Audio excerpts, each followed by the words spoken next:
नमस्कार दर्शक बंधु आपण मानकु टीआरओ 24 न्यूज को स्वागत। आसंतु नजर पकाइबा आज खबर उपरे। भद्रक जिला वासुदेवपुर ब्लॉक अंतर्गत लक्ष्मीदासपुर ग्राम पंचायत संडगड़ ओम श्री श्री हनुमान 13तम वार्षिक उत्सव भक्तिमय परिवेश में 2 दिन धरी अनुष्ठित हेब। आज होछि प्रथम दिन। यह अवसर में विशाल कलश शोभायात्रा अंचल को उत्सवमय कर देछि।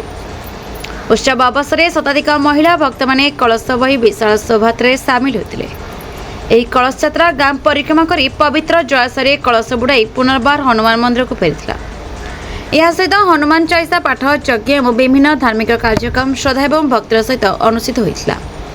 संध्या समय अंचल और पाखापाखि गाँव आसीथिबा भक्त मानक पई कमिटी पक्षरु प्रसाद सेवन व्यवस्था कर उत्सव विशेष आकर्षण होता सांस्कृतिक कार्यक्रम और मेलोडी प्रोग्राम जहाँ दर्शक मानक विशेष आकर्षित करथिला।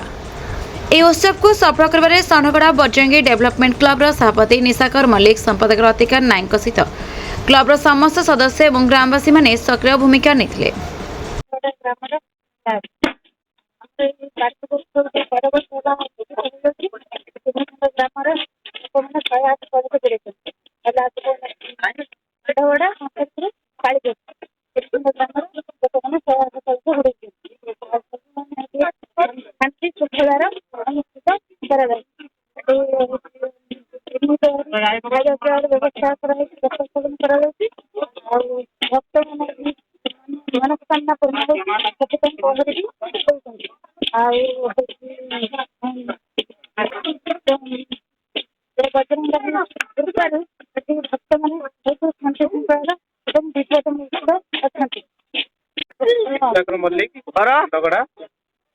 ये जो अनुष्ठान होती जय बजरंगी एसपीटी क्लब तरफ दीर्घ 13 वर्ष अनुष्ठित बहुत धूमधाम पालन हो जहाँकि आम ब्लॉक रे सुपरिचित है। आमर 2 दिन जाक हूँ 108 कलश बुड़ा जाऊँगी आउ 2 दिन प्रहरी आम दि जाऊँगी जहाँकि हजार हजार लोक आसिक एपटे आम प्रसाद सेवन कर आम अंचलवासी बहुत सुरे आसिक योगदान कर समस्ते बजरंग बाली आशीर्वाद नौ रजनीकांत जेना कंसारीपुर एटी जो कंधगड़ा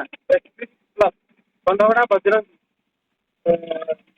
डेवलपमेंट क्लब तरफ जो 13 वर्ष हो गला बजरंगी महाप्रभुंर उत्सव पालन कर वार्षिक उत्सव एटी बहुत धूमधाम संडगड़ा समस्त युव पीढ़ी तथा समस्त माँ मानकर सहयोग एटी रही खूब धूमधाम पालन कर 2 दिन धरी आमर भक्त मान प्रसाद सेवन व्यवस्था सांस्कृतिक कार्यक्रम आयोजन। भद्रक टू Sheikh Saeed Qadir report the Republic Odisha 24 news.